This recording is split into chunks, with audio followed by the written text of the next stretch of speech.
Think it's really useful at times to dip back into lessons and teachings from the past. It's always interesting to come to the place where you started from and see it as new. Key difference is concentration.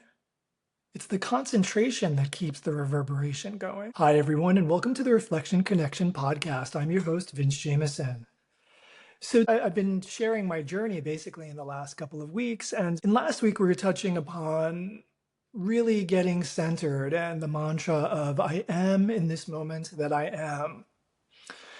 And one of the things that I want to discuss today is the idea of anchoring in the present moment, but then from that place, from that empowered, centered place, choosing, selecting, reaching forth, manifesting from that place. And so this past week, through some different synchronicities, what came to my attention and something that I was reminded of was the old movie and book, The Secret. And I think pretty much everyone is aware of this. I think it came out in like 2005 or 2007 or so. And I remember when it came out and I saw the movie, and at that time, we didn't have social media, I believe, or it was just in its beginnings. At that time, the internet was early-ish in the sense of like there wasn't as much available. And yeah, it was a really kind of a coming together of a lot of different things which were bubbling up under the surface for a lot of people, and I was aware of a lot of it, but I enjoyed the kind of the movement of it, if you will. So I decided to look at it again. I decided to listen to it on audiobook. And I was really surprised how seeing it from basically a 20-year different perspective, right?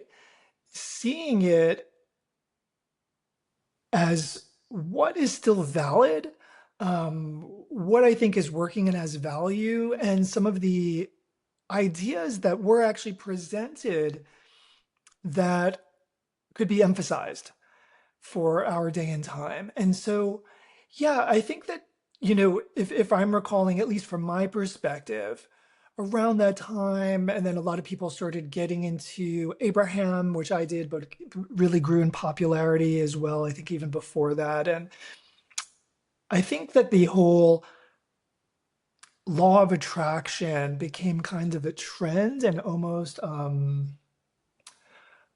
played out in kind of a, I don't know, it got really like commercial, like in the sense of it's shifted from the original intention of the material. And I'm very much a person who believes in not throwing out the baby with the bathwater, right?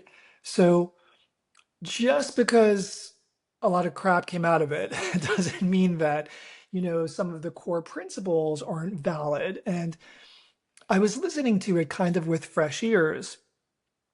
And I think that one of the things, as I already touched on, one of the things that for me that was just most prominent was the idea of holding the consistency of the vibration, right? So holding the consistency of the mood, allowing what you want or what you visualize to come up, allowing for the feelings to come up, but then holding those, maintaining those. And that's the sticky part. That's the hard part. Because life is going on and we weren't generally brought up that way to think that way or act that way. But I think that's where a lot of the key is and a lot of the part that was missed by a lot of people. And so one of the things that I would recommend is to do basic concentration exercises. So for 5 minutes at a time, keeping your mind as still as possible, concentrating on your breathing. For 5 minutes with as best as you can, hold a focus on one particular thing, whatever it is, whether it's a pen or it's your hand, if you want to think of it physically, which is actually my preference, or an object in the room or something, holding your attention as keenly as you can to that and just really with your fullest concentration. Another exercise too is to have a visualization of something. So again, taking, let's say, something simple like a pen. Well, this pen is a little more complex, but maybe like a number 2 pencil, right? Like that we all grew up with as kids. And really looking at it and then closing your eyes and re-establishing the complete visualization of it with all of its details in your mind, and then holding on to that for 5 minutes. Another thing would be holding on to maybe the idea of a color, or again, holding on to a mood or an emotion is a really powerful one.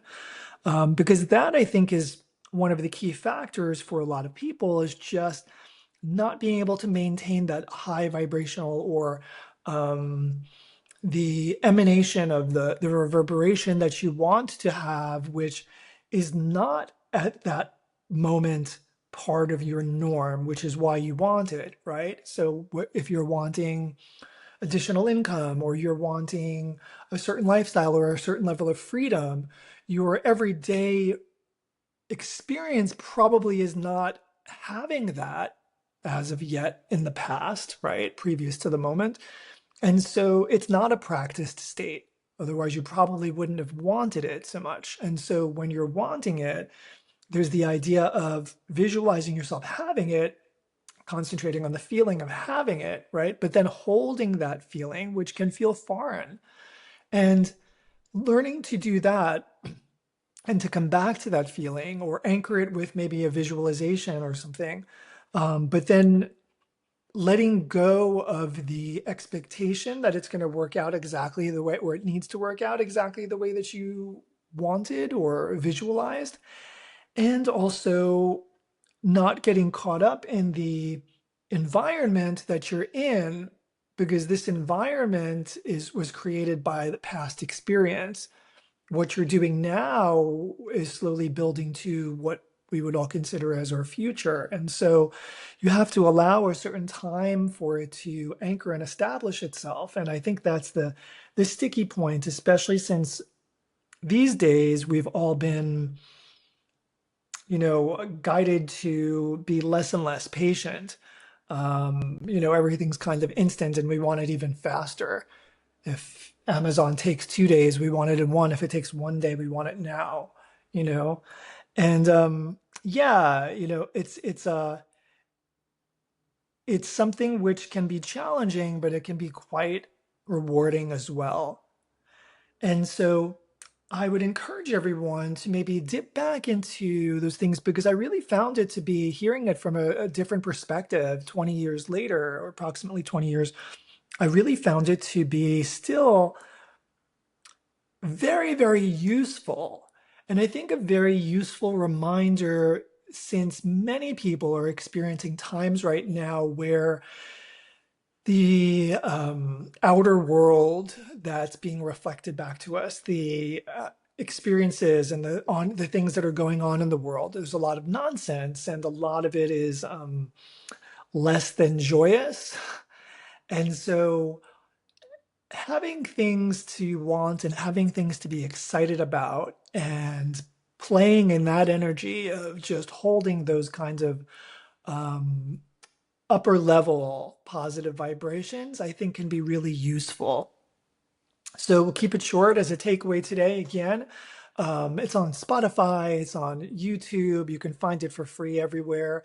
Listen to the recording of The Secret again, and also to practice concentration exercises for 5 minutes each. Do maybe, a couple of them through the day or in the morning or whenever you want, in order to work with them together. And I really like the idea, which I mentioned towards the end, which is whatever exercise you're working towards, it might not be the one to start out with, but get into practicing, like maybe do a concentration on an object or a single point, but then in addition to that, do another 5 minutes where you're concentrating on a positive emotional feeling, right? So the feeling of joy or a feeling of love, and you could be heart-centered in that point.